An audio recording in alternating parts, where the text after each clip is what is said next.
Regio antebrachi posterior. This region includes the soft tissue located posterior to the radius and ulna, as well as the membrana interossea. The skin here is thicker and has variable amount of hair. The superficial fascia is thin and loosely attached to deep fascia. Vena cephalica and vena basilica pass here and cross to the anterior brachial region in the middle of the forearm.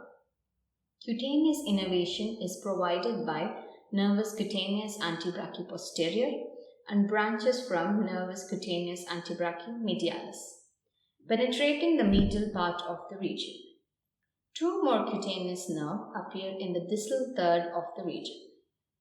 Superficial branch of radial nerve, dorsal branch of ulnar nerve. The muscles of the lateral and posterior group are covered by deep fascia. They are arranged in two layers. The superficial muscle layer is comprised of the following, listed in order from radius to ulna. Muscles extensor carpi radialis longus and brevis, muscle extensor digitorum, muscle extensor digiti minimi, and muscle extensor carpi ulnaris. The deep muscle layer is made of supinator muscle and the muscles of the thumb and the index fingers, muscle abductor pollicis longus,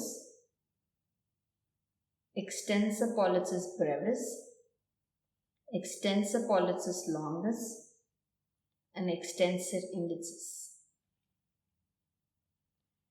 The nerve vascular bundle runs in the facial compartment between the muscle layers.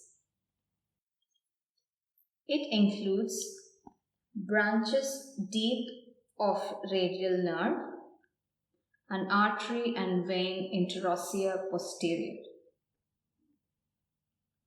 The nerve emerges from the distal border of supinator muscle, gives branches for the above muscles and continues much thinner as interosseous posterior nerve. Arteria interossea posterior and the corresponding veins enter the posterior antebrachial region after passing through membrana interossea between the upper and the middle third of the forearm.